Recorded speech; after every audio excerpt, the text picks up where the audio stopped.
This is always my favorite time of year to be talking about tech. We've got brand new iPhones, and I'll be talking to Sebastian DeWitt for a bunch of the episode, who's the developer of Halide, a amazing iPhone camera app. And we're going to mostly be talking about the iPhone 12 cameras. So first, I just wanted to kind of talk about the phone overall, just some of the basic impressions as it's been announced now. And you know what? I think this is obviously it's going to be a good one. The thing was, going into it with the iPhone 11, it was already so far and away my favorite iPhone. And of course it is. I mean, they have been getting better, as you would expect, right? Just like every other brand of cell phone out there, all the manufacturers are getting better each year. Apple's not alone in this. But I was really starting to get to the point where I don't know how much more I could ask for. And I'm still pretty satisfied with what I saw. So obviously, one of the big things that Apple wants us to be talking about is 5G. Actually, in the segment with Sebastian, I realized didn't come up once. I didn't even think of it. I kind of forgot. And you know what? 5G is going to matter later. Apple, and especially Verizon, who they had on stage for a weird amount of time during the keynote, really wants to tell us that it is here now. 5G is going to make a real impact.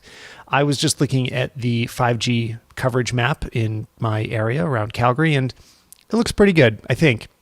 Although I don't know quite how to interpret it exactly. I mean, it looks like it exists, but will it actually be fast? So I'll be trying that out soon, hopefully. My iPhone is pre-ordered. Hopefully I'll have one to test in the near future.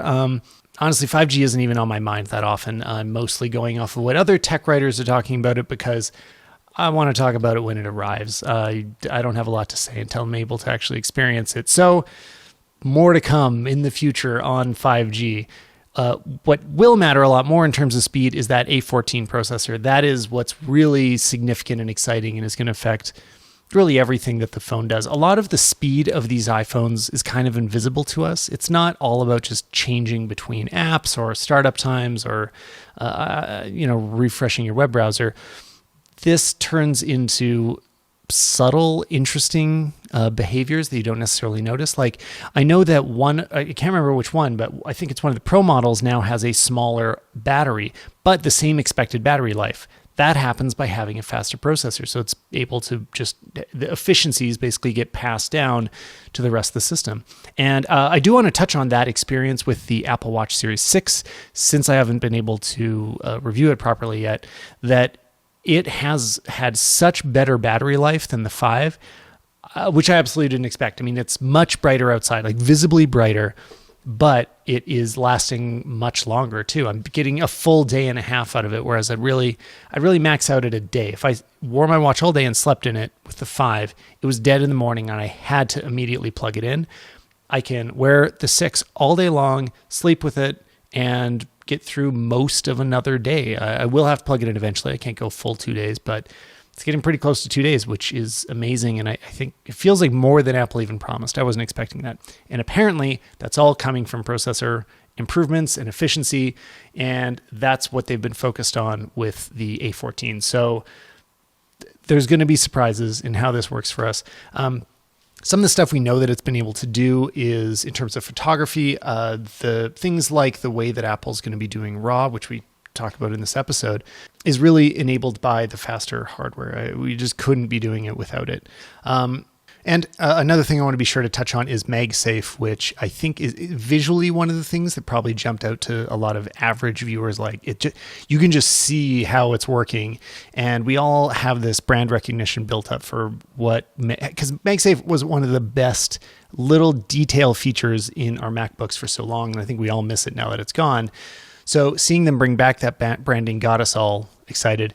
I will say, to some extent, they're exploiting those warm, fuzzy feelings we have about the old MagSafe, because this is not the same thing. It's not going to save your iPhone if you trip over the cable. It's going to be used in a completely different way. It's just kind of using the goodwill that MagSafe brand has to have a sort of similar, charging with a magnet. It's not completely undifferent. Is it called MagSafe on the Apple Watch? Actually, I don't think it is, but it's same idea. The one thing I was thinking of that this will be really interesting for in a photography context is things like tripods, where you're able to just snap it on and keep it in place. I don't expect these magnets to be so powerful that you can use them for something like a pop socket. Mike Hurley was talking about that on Upgrade. Could use a handle, kind of like a pop socket on your phone. I don't believe it. We'll find out soon, but I think that'd be a little too much to ask. And what else was brand new? I don't know. I'm sure there's lots, but let's jump right into the camera stuff because that's the funnest thing to talk about. So anyway, here is that conversation with Sebastian. iPhone 12s have been announced, and I couldn't ask for anyone better to talk to than Sebastian DeWitt. Welcome back, Sebastian. It's good to be back. Thanks for having me. Yeah, I'm glad we could chat about this some more. So context for listeners, Sebastian works on one of the premier photography apps on the iPhone, Halide, which is a camera app that helps you shoot photos in RAW. I think initially the reason I even really know about you, other than, you have an app, but you do these great write-ups where you really break down the new features each year of the iPhone. You did it again this year, as usual. And I always appreciate that kind of contribution back to the world of photography, because developing for it, you kind of get this different context than people that are just shooting with their iPhone. Yeah, for sure. It's sometimes you come across some pretty surprising things, sometimes pleasant, sometimes unpleasant, but it's always pretty fun to get into the nitty gritty. And it's nice to see that people also really appreciate digging into that. So thanks. Yeah. And we're right now at this moment, we're kind of at the in between of, we don't have, I can't speak for everybody, but not many people, if anybody out there, has phones in their hands. So we're still speaking from what we've seen and, just kind of what we know in the media world, but not drawing too much from personal experience yet. Hopefully that'll be coming extremely soon, because I don't know about you, but I just pre-ordered an iPhone 12, just the regular 12, just to make sure that something was here as soon as possible. Yeah. So what time did you have to get up this morning then? So I actually was able to get it at a kind of normal time. It's kind of a long story, but there was supposed to be one store was going to offer PS5 pre-orders this morning at 3 in the morning, my time. So I already woke up at 3 a.m., then realized I was off by one day. The PS5 orders are tomorrow morning, so I'm going to have to do it again. And then I slept through my iPhone alarm. But fortunately, I was still able to get it about 2 hours later. So I should have gotten up at 5 my time, and I did wake up at 7:30, and I was still able to pre-order it then, so they weren't sold out. I snoozed my alarm twice, and then I was like, oh no, I shouldn't snooze this alarm. And then I was basically in the Apple Store app in my bed, and it still said would be ready in a minute or something, and it was 10 minutes past 5 in the morning here in San Francisco. And I'm like, oh, I guess there was not really that much of a rush. Yeah. So I got them. So I think part of we're getting to the point where I think there's less of the massive hype than there used to be for iPhone announcements.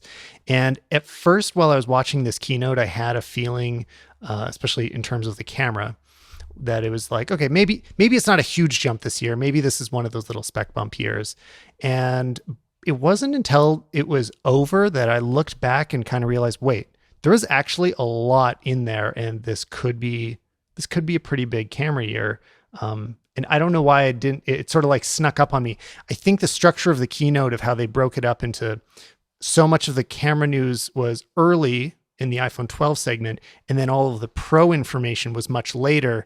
And I think that led to a lot of confusion. There was on my YouTube video, I got a lot of questions and people saying, thanks for clearing this up, because it took me a whole day digging through specs to really figure out which cameras had exactly which features. Yeah, and it seemed like that was kind of the universal take. There's more camera segmentation, if you will, than in previous years, where even one subcategory or one model of the iPhone 12 Pro has a different camera than the regular 12. So I don't think it's strange that people are getting a little confused about that. Yeah, no, I don't blame them. And I'd also say it makes it less easy to talk about. It takes longer just to have the basic what's happening with the iPhone camera conversation. But yeah, I'd like to have that now. Let's touch on some of the general iPhone features towards the end. But what I'd love to do is just break down what really matters about the iPhone 12 camera updates this year. What's going to be the most significant that people are going to see? I think it's so interesting to look at that, because you saw on the Android side of things in the last year, especially, it's been focusing a lot on that paper spec, looking at 108 megapixels or big zoom lenses. And Apple is flawless at flexing their silicon muscle. And so they show, just like Google does to some extent, who has been also using like similar hardware or the same hardware for a few generations of their Pixel phones, that the biggest advancements can be found in new and more powerful chips and what those chips and what the software does with the output of these cameras. There have been improvements in the hardware, like the lenses are different. There's even new sensors in some iPhone 12s, but the real big leaps are coming from that new A14 chip and all the really cool computational photography that they do with it. Sometimes I realize that there are still people out there that are looking at the spec sheets and seeing things like the fact that all of the cameras on iPhone still have 12 megapixels and seeing that as some kind of proof that like, it's too bad that iPhone cameras are still behind.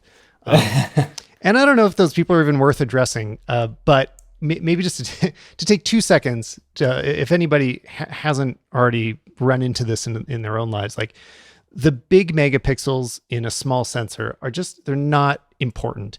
They're not necessarily meaningless. Sometimes it can have an effect when you decide to upscale it, but it is by far not the most important thing. Those images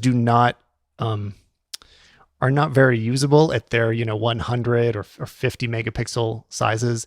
And I feel like one of the most successful and significant marketing things Apple has ever done is their Shot on iPhone billboard campaign, because it's been going for years. I assume it's still going. I haven't seen any very recently, but it's just this proof to everybody that you can refer back to in your memory. You're like, oh yeah, you can blow up iPhone photos as big as you want and they'll look great. The proof is right in front of you just by seeing the image. Totally. And when did that start? I mean, that started several iPhone generations ago. Yeah, it's been years.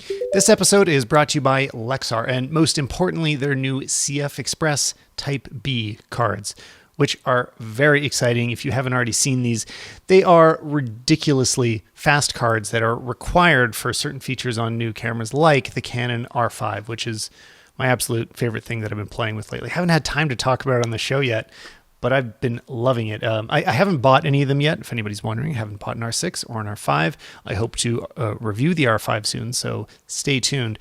But things like being able to record in 4K 120 frames per second or 8K RAW, you can't do that without a crazy fast card. And it's not just unlocking these extra features. These are also just great to use for photography, just because of their faster read-write speeds. It's insane that it can transfer up to 1,750 megabytes. The write speeds are 1,000 megabytes per second, and that's just blows my mind. Like those are like super fast hard drive speeds. So you're able to work in any environment way faster than you could with traditional media like SD cards. I mean, SD cards, CF cards, they will never get that fast. An example is I've been using the Lexar CFast 2.0 cards on the C200 to shoot RAW. And I've actually just been doing my transcoding directly from the card. I load up all the footage into Resolve and then I transcode the RAW into ProRes files from the card. So I never even download the RAW files and it's super fast. I really appreciate that extra speed. So definitely check out the link in the description for the new Lexar cards. And thanks again to Lexar for supporting the show. What do we care about? So the first thing, basically, I just want to make sure everybody understands, like, what did some of these specs mean? Because I'm not going to assume that everybody listening completely, when you just, sometimes when you hear a camera spec, it doesn't resonate if you don't use that terminology on a daily basis. So the first thing that they hit on, which I think you and I know why it's significant, is that there is a new lens on the I'll call it like the normal camera of the iPhone, the wide angle lens, which is equivalent to 26 millimeters, right? That's kind of like a pretty typical street photography lens. It's what we're used to on iPhones. And it's now gotten faster. It went from 1.8 to 1.6. Am I getting that right? Yeah, which is actually, it sounds like very little. It's like a decimal point, but that's a lot. That's about, that's almost like a third more light that it will be able to collect. Yeah, it'll be visible. Like I heard somebody do the math and got it to a 50th. So if previously you were shooting at 1/50th of a second, now that same environment, you'll be shooting at 1/80th. So it's not life-changing, but it's visible. Like you will be able to see this difference. And that's great. So that specific spec, which is, I think what a lot of people came home with. Like that was the one thing that was the most clearly different is one of those bumps, right? That's, I think, the thing that made me feel like, okay, it got a little bit better. Yeah. I'll jump straight to the most exciting part, which is the iPhone 12 Pro Max. And there we not only have that faster lens, but we've also got a significantly bigger sensor. It's big. It's very big. It's 47% bigger, I think. And if you actually look at the keynote, they have this sort of cutaway where they show some of the, I'm sure we'll talk about that in detail a little bit later, but they have a new type of optical image stabilization on that sensor as well. And in that sort of cutaway diagram where they show what it looks like on the inside of the iPhone when you peel away, the back, you see just how much larger it is than the other sensors, and it's a big boy. It's large. The sensor is always like the most significant, or often the most significant thing affecting things like noise, and often even the ability to reproduce good dynamic range and everything. Like sensor size can have such a big impact. What I'm really curious to see is if it also has a significant effect on things like depth of field in real world use. Like I could imagine it start being a thing where you're so used to everything always being in focus on a smartphone. And now that might be enough of a jump, plus the faster lens, that things start really getting blurry when you aren't used to them being blurry using a smartphone. Yeah, I was actually briefly thinking about that. It's really cool you brought that up because at some point in the presentation, you're talking about how the Pro now gets a Lidar sensor. And one of the things they mention is how it can help with autofocus because it can sense where things are in 3D space, and which makes you think, well, surely there's not that much focus hunting with a lens that small and a sensor that small. But I guess the sensor being bigger, you might actually have situations where you unexpectedly get real depth of field, none of that portrait effect depth of field. So yeah, right. Yeah, that could have some pretty serious and the implications. distance of a centimeter or an inch could mean in or out of focus for a portrait that isn't using portrait mode.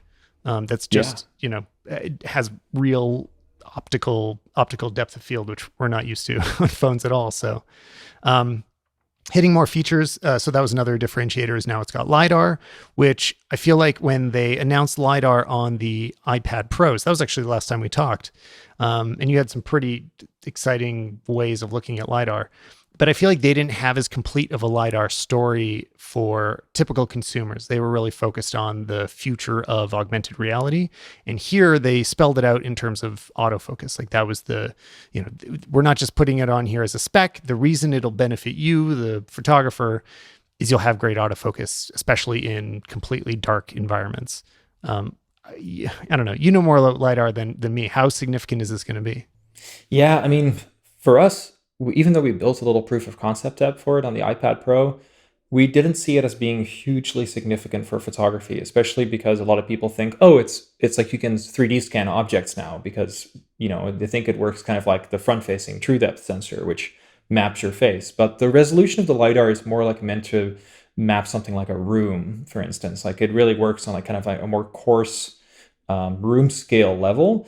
And it really only maps very accurately if you keep moving it because there's a lot of space between these sort of dots that it projects.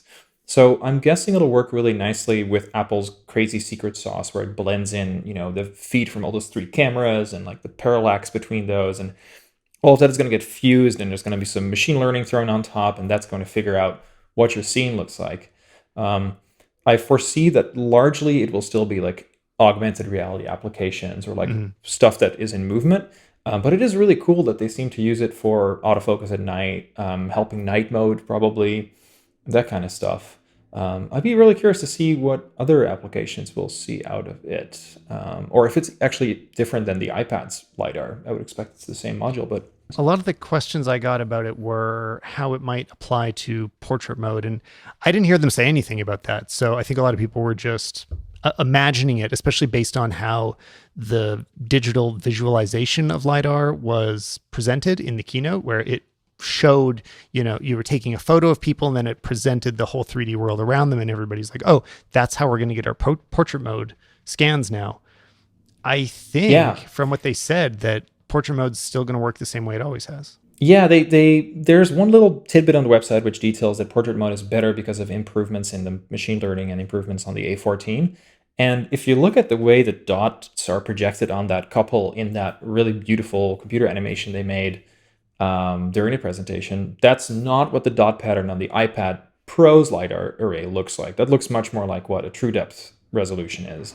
So I'm really curious to see if that's really like, if that is really like maybe they changed it, or if that's how it's used, or if that was more of a way to kind of symbolically show how it helps, in the sense that it does help the camera figure out like, hey, this couple is quite in front and that gas station behind them, or whatever it was, the diner, is far away, and then your camera can figure out, which pixels to blur and which ones. All right. So, well, let's measure all these things. Let's quantify it. So out of 1 to 10, how hyped should we be for LiDAR as a photographer? In 2020, not for like in 2020. Not 2025 features. In 2020, I would give it a 3 on the 3 out of 10 on the hype scale. All right. For still photography, it's just not going to do that much for us. But that is dependent, with a big asterisk, on how much we'll need this autofocus and how much in your daily life you struggle with autofocus in your iPhone. If you feel like it's always getting your focus wrong, then good news. It's probably never going to get focus wrong again. And mind you, the effect we have, like in photography, we're very used to seeking. You have that phase detects autofocus. Something goes out of focus, in focus, out of focus, because it tries to find when is it sharp. Mm-hmm. LiDAR will just eliminate that, much like it did with augmented reality. If it knows how far away something is, there's no scanning or seeking necessary. It just nails it. So that's kind of cool. So yeah, I'm kind of with you on that. I'd put it a little higher at 4, because I could imagine it being significant for basically, if you take photos indoors a lot of the time, I bet it'll have a pretty nice benefit. But let's look at what probably is the most hype, going back to the larger sensor. How do we scale that? So this is for anybody thinking about willing to carry around the biggest phone that there is, the biggest iPhone 12 in the Pro Max, and you've got the big sensor, you've got the new 1.6 lens. What's the hype scale for the sensor? My hype scale for a sensor is very high.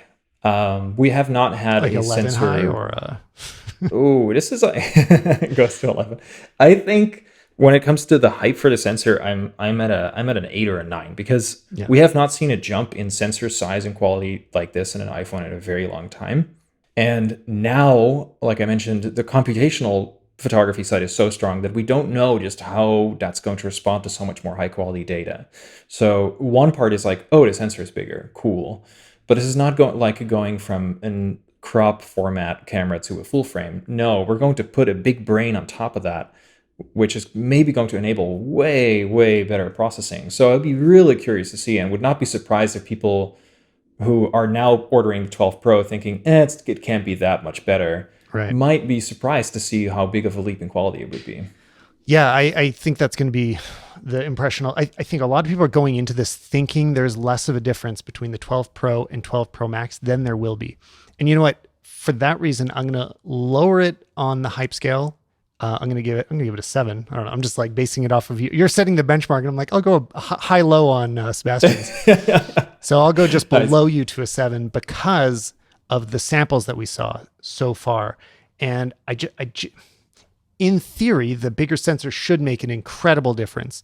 And I'm wondering if it may end up only being really significant in much lower light, just because they didn't show any samples that just blew us away, where, there was, maybe it's because they didn't want to make the other iPhones look bad, so they didn't show any side-by-sides.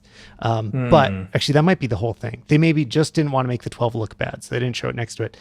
But I didn't see any samples where I was like, oh, wow, this is a game changer. And obviously from a larger sensor. So just the fact that, in their moment of pushing this the hardest, there wasn't anything that drew my attention to some big jump in image quality. I want to wait and see with it, at least, if it's going to deliver on what my imagination can, how I could see it doing. I think that's a pretty good call. Yeah, we should stay a little bit grounded and realistic about it. I will say, without trying to badmouth Apple, that they do have pretty conservative sample photos usually. And if you see someone like Austin Mann taking the cameras, and he's just an amazing photographer, last time he did that review when night mode first came out, there were just photos in there that I thought blew everything away that I had seen out of Apple samples. So I think, yeah, the real test will be getting it in our hands and seeing it like used by people, obviously. But yeah, for sure. Yeah. And then I guess we didn't rate the lens either. So 1.6 lens, where does that sit? I'll give it a 7 too. I'm excited. Sure, yeah. Healthy excitement. Same here. And, when I shop for real photography lenses, that's kind of how I feel about the bump between lenses. Like a good example is the 50 millimeter that I like to use, because 50 is such an important lens to most photographers. It's like, it's right in the middle. It's not quite a zoom. It's not quite it's in between everything. And you can usually get a really fast 50. And for me, I choose the Sigma 1.4. Now, before that, I had the Canon 1.2. So I've played around with the 1.2 universe, but the sharpness, and I've also used the new Canon 1.2, which is much, much sharper. But I'm willing to give up that 0.2 because this lens is much smaller, for one thing. It's way smaller than those Canon 50s. It's always sharper. On the old one, it was always sharper than it was at the old 1.2 was at 1.4. So there's a bunch of trade-offs, and it's much cheaper. So there's enough things that I'm like, yeah, no, the Sigma to me is a better lens for my needs, even though it's 1.4. Now, would I go to a 1.8 or 1.6? Like, not so much. Now I want to start to try to keep it faster, like 1.4. So the point of that is just to say that it matters, but you'll sometimes choose other attributes of the lens over just speed. So speed is very significant, but it's not the most important thing. Yeah, and it's a good reminder too for those people who wanted a 108 megapixel sensor and an f0.95 lens on the latest iPhone. It would probably have a camera bump that is like the size of an Apple Watch. Yeah, just a pencil sticking out of the front. Massive. Which reminds me of 50 millimeter. The iPhone Pro Max will not have a 52 millimeter lens. It'll have a 65 millimeter telephoto lens. Yeah, that's I didn't see that coming. I was expecting the next time they would go in this direction would be adding a fourth lens, to be honest. That's what, if they're going to make it longer, I thought it was like, okay, well, they're going to build up their lens array and either have another option or move towards this sort of like periscope telescope. Is it a periscopic style that brands like the Huawei use? basically? Yeah. Where it has a mirror like system to make it longer. And I thought, okay, maybe eventually Apple will do that. But instead they did this bump. And what's the most interesting thing about it is, or I don't know if it's the most, what's very interesting about it though, is there are trade-offs that it is a 2.2 lens, whereas the 52 millimeter is a 2.0 lens. So it's going to be a little slower. Do you think it'll be softer? Do you think it'll be just as good, but slower? I'm guessing it'll probably be fine, but just like with the old iPhones, we'll probably in the camera app itself see it aggressively handing off to that new and improved wide sensor when the light gets a little low. So in the past, if you zoomed in, for instance, and it was like or even still, if you use night mode on your iPhone 11, or you're just shooting in low light on your iPhone 8 Plus, and you zoom in, you might think you're using your telephoto lens, but it's not. If it gets too dark, your iPhone will just say like, you know what, I'll just crop the image coming out of the wide sensor because it collects so much more light and it'll just look so much better that there's no point in even using the telephoto. So I'd be curious to see that. I'm excited though. I mean, that's 2.5x could be interesting. I'm also surprised it didn't go all the way to like 5x and I don't know, computationally interpolate the zoom differences between, but I'm sure that's coming. Yeah, maybe it would have been F8 or something, so they couldn't go that far. But yeah, I mean, I do think it's kind of the right move because of the way I've ended up using that longer lens. First of all, for anybody trying to decide what they need, I always find the ultra wide much more useful. If I'm going to give up a lens, I'm happy to give up the telephoto relative to the ultra wide. I love being able to zoom out. That's been a much bigger breakthrough to me than having the extra reach. And so the main uses I find it to be powerful for are, okay, so these don't really happen anymore, but concerts, when you want to like zoom in and basically do things like Instagram stories. And it's like, look, I just want to show a few moments where I'm somewhere that the thing happening isn't near me. And when you zoom in, the difference can be very visible at the type of image quality that you would see in an Instagram story. Like a web video, that difference is huge. It is night and day between the wide and the telephoto lens. But on something like a photo, like just a still, if you zoom in rather than move closer to the subject, you can see the image degrade a little bit because the lens is slower. So if it's darker, it doesn't have as much light. I feel like the lens isn't as sharp generally. So I don't find it very useful when image quality is the absolute priority. It's most useful when I'm reaching as far as I possibly can, and then it is significantly better. So I think that, it'll have that further reach, and I still won't use it as when I'm really looking for the highest quality. Yeah, I think it's really interesting you mentioned that, because they use a smaller sensor behind the telephoto and that has a slower aperture. I find myself not using it that much, except when I'm shooting in RAW and I'm just really out taking photos instead of like taking snapshots. I tend to love it because the focal length is at 52 millimeter. It kind of like puts me in a photographer's kind of mindset. And then when I look at the RAW files, you can see that a lot of the noise reduction is what's making it so much softer. So the RAW files are tack sharp and really nice. And I'm really excited to see, for that reason, what's going to come out of this lens. Well, I don't think the sensor size has changed. But let's talk about the ProRAW feature then. But first, where are we going to rank the telephoto? Telephoto for me, telephoto is my favorite lens. Okay. One of the things I've always wanted to do is like basically make a little app for myself or make a mode where I'm stuck in telephoto all the time, because it makes me a better photographer. I love using it. It has a real bokeh. It has this focal length that requires you to think about framing instead of just having everything in your frame. I think it's really exciting. For most people, I don't think it's going to make that big of a difference. Yeah, I'm gonna give it a 5 for normal people and maybe a 6 for me. Yeah, it's a 7 on Sebastian scale. It's definitely a 4 for normal people. But RAW. Okay, so you are the biggest RAW expert I know that isn't inside of Apple, because you guys actually developed your own RAW format for the previous version of Halide. You created something you called Smart RAW to deal with some of the shortcomings of shooting RAW on the iPhone, because there were some limitations with the way that Apple presented it to us, that it sucked out a lot of the intelligent image processing that was happening previously. How's that going to change? Yeah, it's really interesting, because that's the first thing we saw happening when the iPhone XS came around. The iPhone X already had some computational photography, but then in the keynote for the iPhone XS, they said, hey, here's this thing called Smart HDR. It's going to blow your mind. It makes all images better. There was a whole, sort of gate, what do you call it, selfie gate or like face smoothing gate or whatever. Yeah. It was a whole scandal because it did aggressively smoothen for like a month. Yeah, it was a storm in a teacup.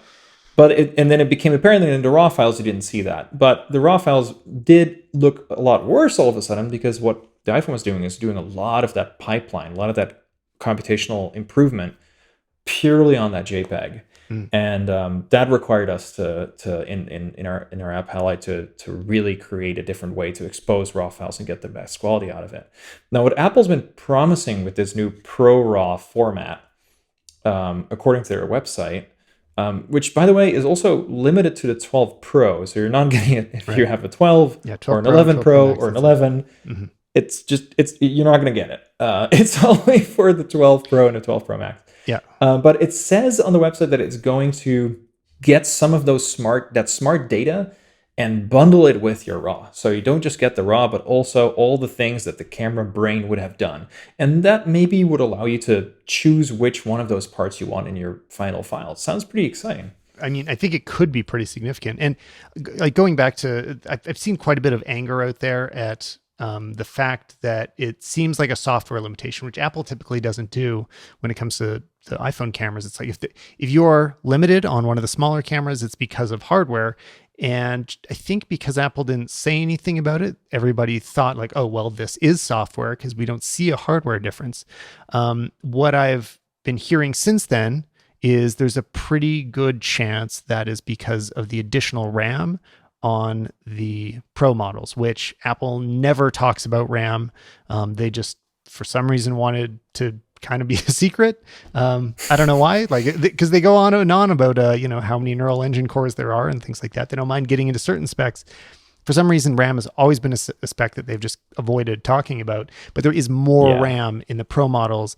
And so that could be the hardware reason for it to be different. I'll take it one step further. I know for a fact that that must be it. Right. And the reason I'm saying that is because we're on the cusp of release. Maybe by the time you're hearing this, we've already released it, but we're in the cusp of releasing a really big update to our app. Um, uh, and one of the features in it is something we call coverage, in which we take two photos at the same time. And one of them is the RAW file, and the other one is JPEG. This doesn't sound all that mind-blowing, but Right. You were doing that normally if you before do in a that, basic way. yeah, and that's fine. But what you wouldn't get in that JPEG is all of the smart stuff. So Deep Fusion, for instance, which is this really detailed extra pass that Apple does by taking lots of extra photos and combining them and like selectively enhancing detail and like going through your photo pixel by pixel to improve it and enhance it. And a lot of smart HDR stuff would not come along with that, simply because your iPhone was not capable of doing that. There was just a hardware limit there, probably RAM, probably just sheer processing capacity to do all that, because it has to take so many photos and quickly process them into that final version that you could not take a RAW. So that coverage feature we have takes two photos, but there is a moment of time in between. So there's a little delay because we can't take them at the same time. Your iPhone is not capable of doing that. So the fact that the 12 Pro can do this means that there is some extra hardware in there, something that allows it to be able to take the raw data in and do all that at the same time, which so far no iPhone has been able to do. Right. Well, super interesting and makes sense. I mean, not that I give Apple infinite credit to always do the right thing. It just felt out of character to have that be the reason. So, yeah, I don't think we're ever going to get inside verification that that's why, but I do think that, yeah, as developers like you dig deeper, it completely makes sense. And yeah, are there any, just while we're on the topic of Halide 2, what else, is there anything else cool coming with it? Cause I'm excited to actually try it. Yeah, I'm excited to try it on the new phones because one of the things we wanted to do, we kind of took two approaches. I was like, okay, we have an app that's pretty usable and the interface is on the more simpler side of all the pro camera apps out there. But we wanted to just overhaul the tools in there and make them really, really crazy powerful. Like nothing, like kind of just see how far we could push the iPhones to the point of, I think one of my favorite anecdotes is our equivalent in the taking videos on iPhone space is an app called Filmic. And when they first started building Filmic, they had to use ice packs on the iPhones because they started overheating. You push the hardware that hard, fun stuff happens, but you get a lot out of it. And so one of the things we did is seeing if we could do zebras, like, exposure warnings and a color waveform and histograms. But the problem with histograms and zebras and all these things is that they look at the viewfinder as it is, and they don't look at the raw file. So if you were to look at a preview of your histogram, and for those that aren't super advanced into photography, it kind of shows you if you're losing detail in your highlights or your shadows, you'd be looking at a false image. You'd be looking not at what your raw files data would be, but what your preview would be, what your viewfinder sees. So in Mark II, we actually have 14-bit extended XDR, extended dynamic range histograms, waveforms, and exposure warnings by streaming 20 frames per second raw files from off the sensor. So we actually get raw data off the sensor crazy. more than 20 times a second to render that. And if the 12 Pros can do what I think they can do, they might be able to do it at even higher, like maybe 30 to 60 FPS, which is wild. Like there's no cameras even out there to do that. So that'd be really, really fun to test. Yeah, totally. And I've completely run into, I know that exact problem you're talking about of trying to monitor based on not the real signal, which I've complained about this all the time. My Canon C200 does this. When it records RAW, it only outputs at just completely unrelated signals that are not the log format that you're going to output in. So you're always previewing something inaccurate. And it's so frustrating when you're lighting, because if you turn on false color or histograms or, all sorts of different visualization tools for your exposure, they're all wrong. They're completely inaccurate. So getting that raw data is absolutely vital, especially for any kind of professional work. Yeah, and then, there's that thing with ProRAW, which Apple probably also has been working on, because people, when they saw RAW files come out of iPhones, increasingly, as this image smarts have gotten better and the computational photography got better, it looks kind of bad, in comparison. You don't get that HDR shadow merge in there. You don't get that highlight unless you know how to edit it, and you have this sort of black belt in Adobe Lightroom or darkroom, whatever, Hmm. you're just not going to end up with that good of an image. So one of the first questions I always got was like, "Hey, how do you take these good photos?" And I'm like, "Well, got to spend some time on my computer on Right. Lightroom." I'd like to know that actually. What's your recommendation for the best way for people to edit raw photos from their iPhone currently? What apps should they look at? You mentioned Lightroom and Darkroom. Are those the ones? Those are my personal favorites. Yeah. I really like just editing them on a desktop and taking your time for it, but I also get that people don't, Right. want to do that. It's kind of a hassle. I end up like airdropping them round trip to my phone again to post them to Instagram, which is kind of silly. The fact of the matter is iPhone RAWs can be kind of challenging to work with because they lack that computational smart. You have to expose them right, and then you have to know what to do to edit them. Depending on how they were exposed, if they were a little dark, they'll get noisier. So, you don't get noise reduction, for instance, Right.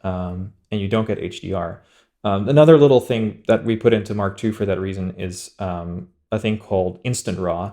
So you can actually tap on an iPhone RAW in Halid and it'll quickly go through a sort of machine learning based process to create what almost like a JPEG would look like a nicely processed image would look like. So it kind of does everything I usually do in Lightroom before I make like creative choices. It just gets it up to a level where you're like, oh, this looks really good.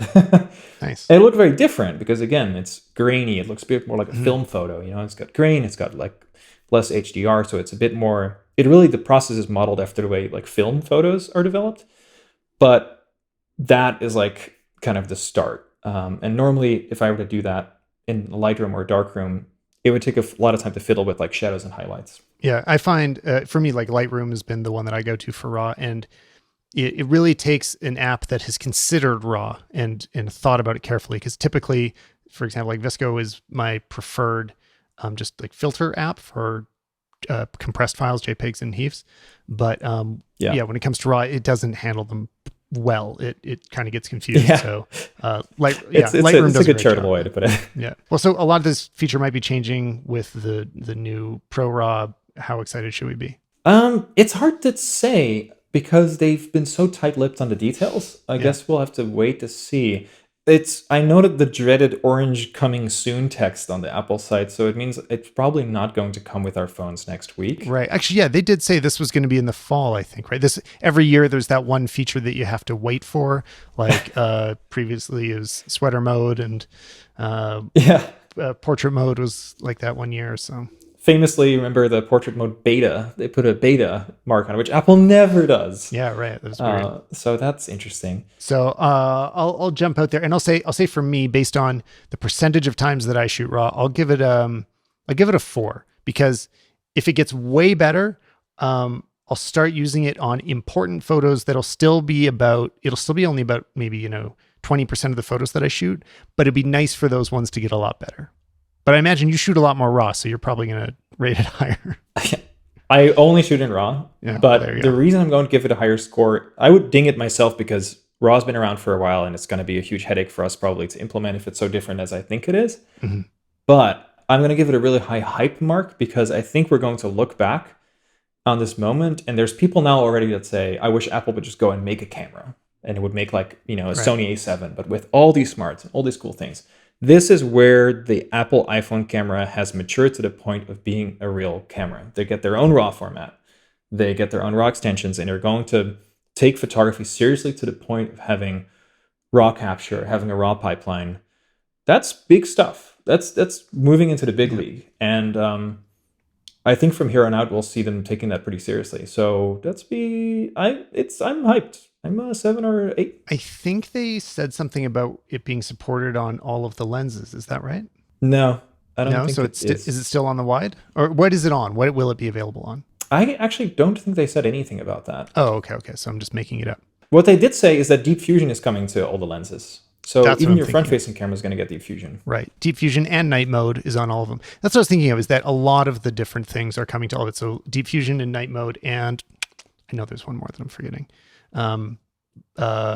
Anyway, they've tried to get a lot closer to parity with the telephoto, the ultra wide, the front facing, and the wide lens. But there's sort of some mystery specs around the ultra wide, which that was honestly the lens I wanted to be updated the most. That's what I was the most focused on because, Yes. like I said, I use it all the time. I love it. And unfortunately, its image quality is the weakest of the three. And that's not surprising. It's always been hard to make extremely wide lenses. And just a reminder, if this is, when they say ultra wide, they mean it. Like, I didn't have any lenses as wide as my iPhone when I got the iPhone 11, because it's equivalent to 13 millimeters. And typically, like, my ultra wide for my camera is a 16 millimeter. So it's very, very wide. But what that means is that some of the corners can be very soft. Sometimes you can see some chromatic aberration in there. And I'm sure they're doing a ton of work in the background to hide all those defects. And because of that, it really gets pretty soft all around the outside of the image. And the sensor, I assume the sensor is also a bit smaller, just like the telephoto. And that's why even the sharp parts are a little softer and, a little more noise reduction. Yeah, the smallest sensor in the bunch, I think. And they did say in the keynote, I think, if I remember correctly, and showed off images that were sharper edge to edge. Yeah. This is why it's confusing, though, is they didn't say what is making it better. They didn't name a feature. I think, and this has been telling, we have never had RAW on the ultra wide, which is the only camera, I'm not sure if the front facing one has it, but who shoots RAW with their selfie camera? But it's the only camera on the iPhone that doesn't have RAW. And I think that's because they do so much correction in software. Like, it is such a soft lens and the edges there's so much distortion going on. They have to do a lot to get that image to look the way it does.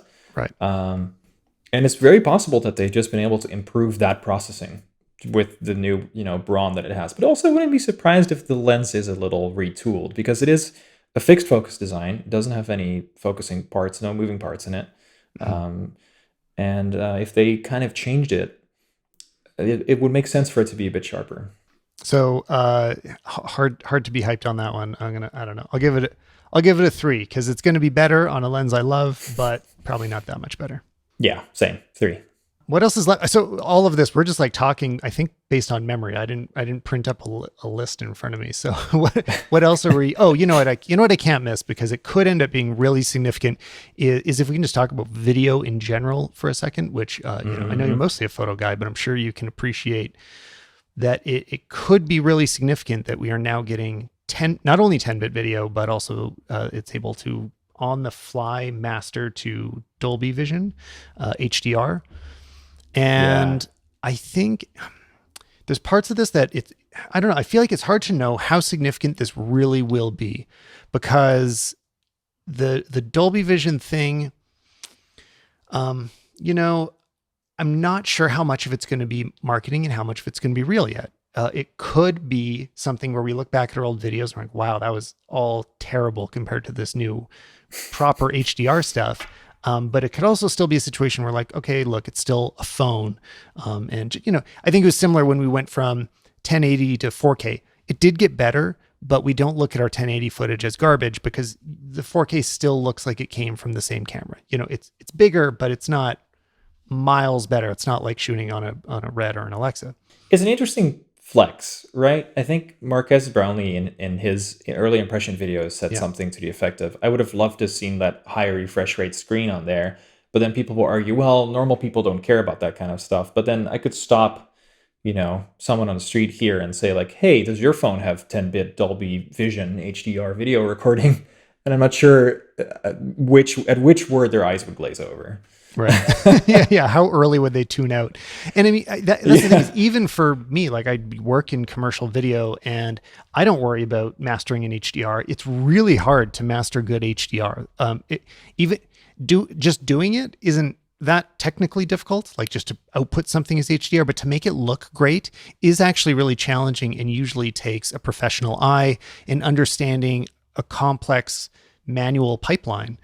So if they're going to be able to do it on the fly and still have it look natural and good, that's pretty great. But I don't have a sense of how much better it'll look, because I haven't even been able to adopt that workflow for my professional stuff. And again, as a reminder to see how much these cameras are capable of, they'll probably shoot like HEIC, the image format they capture now, the still image format is capable of 10-bit color. But the sensor is 14-bit, so the RAWs are too. That's a lot of more color that they can sense. So there's still heaps of headroom there too. It's pretty cool. Well, yeah. So that is the part that I'm more excited about, is the 10-bit video. And I mean, this was a huge addition to all of the mirrorless hybrid cameras this year. So the A7S III and the Canon R5 and R6. And, Panasonic has had it for a little while, but it was really significant to see that in some of the most popular hybrid video cameras, because it just makes a world of difference when you're trying to grade any footage with a lot of dynamic range. Like if there's a lot of color adjustments going there, you're shooting in log, you kind of need 10-bit for it to look good. Otherwise the colors just totally break up. And that only happened to a lot of big cameras this year.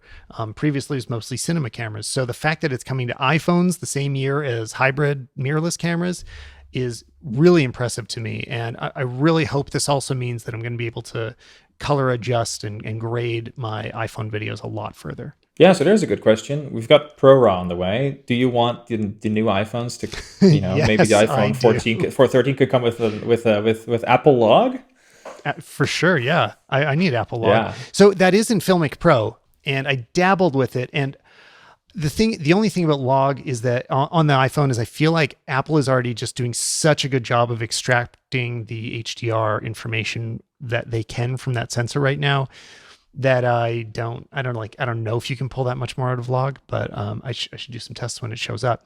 And also I'm also curious if we will be able to perceive actual more dynamic range, because while I was watching the keynote, I actually was confused at first when they said Dolby Vision HDR. I was thinking, oh, it's going to record in HDR, because they had been, okay, this is a little confusing, a bunch of letters throwing at you, but Smart HDR was always available for photos, and they called the additional dynamic range in video, they called that extended dynamic range. They didn't call it HDR.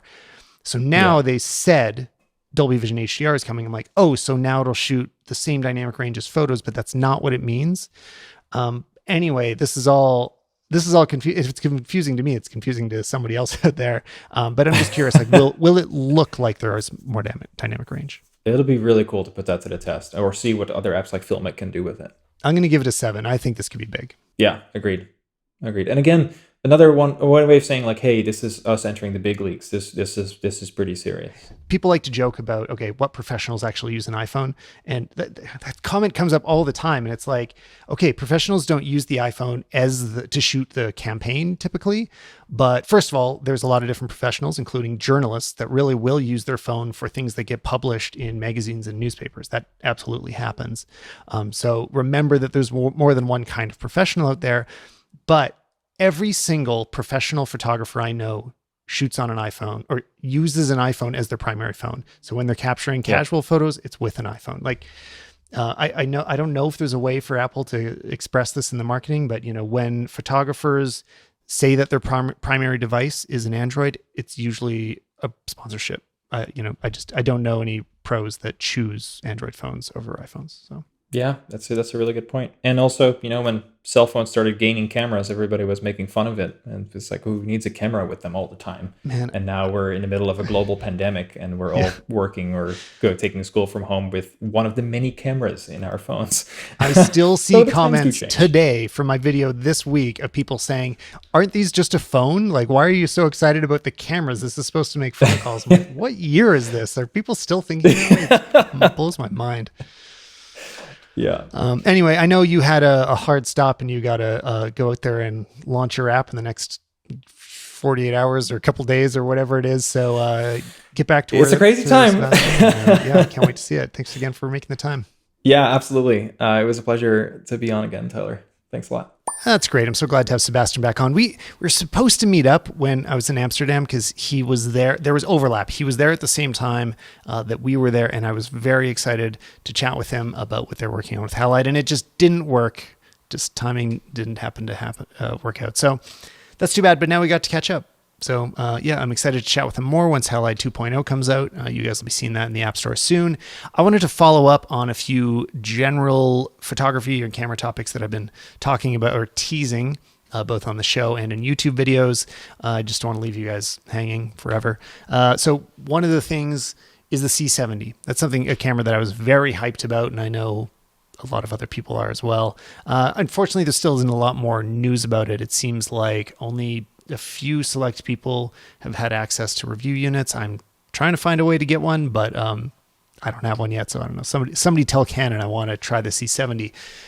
But I did place a pre-order on one, and I've been mentioning that this is the third pre-order I've placed this year. Let's see if it'll stick.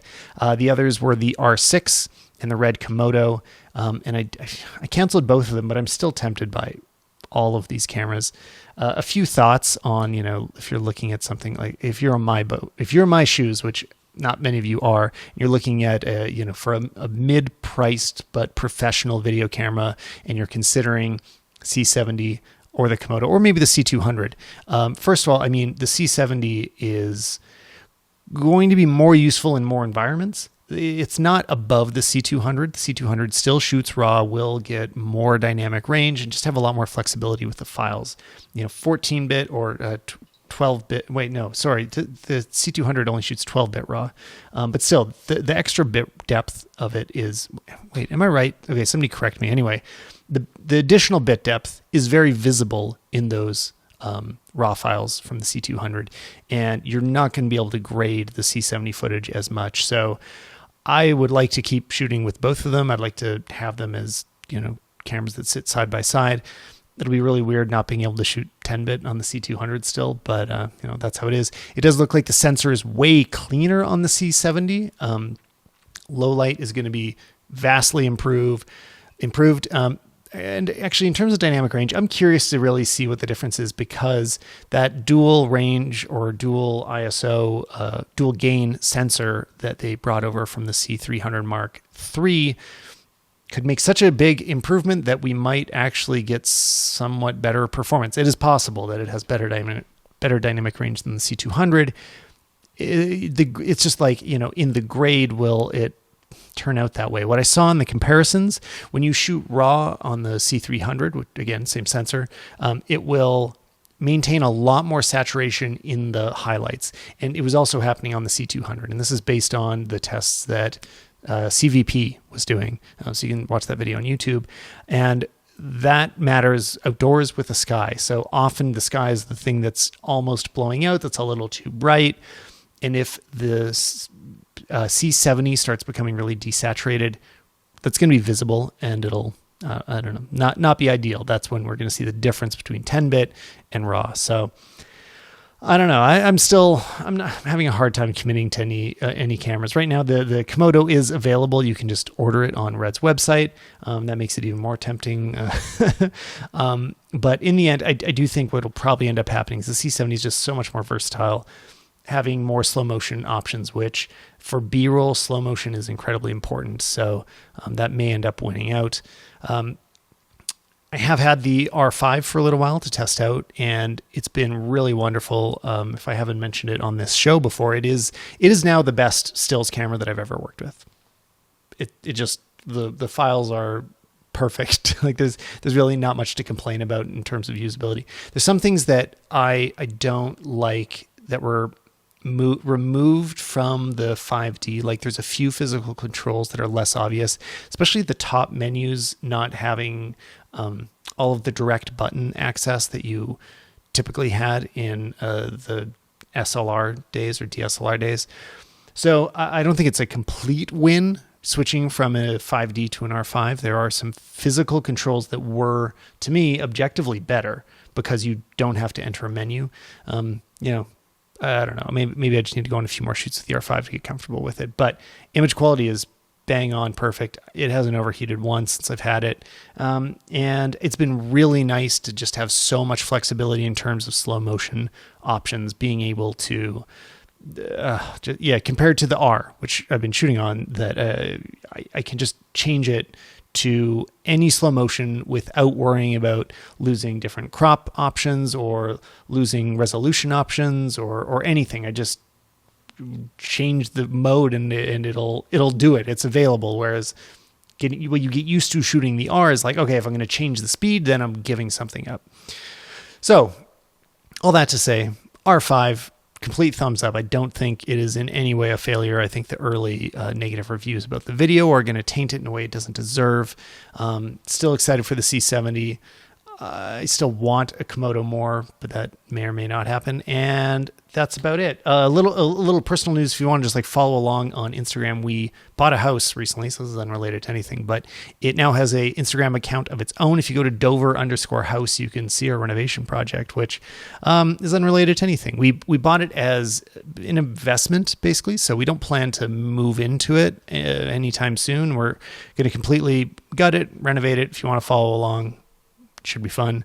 But I mean, basically, it was just incredibly cheap. It's like right by where we live now. It's pretty close by, and was a really good deal. And we're like, you know what? We got to do it. So yeah, we did it. I don't know. Stay tuned for updates on that.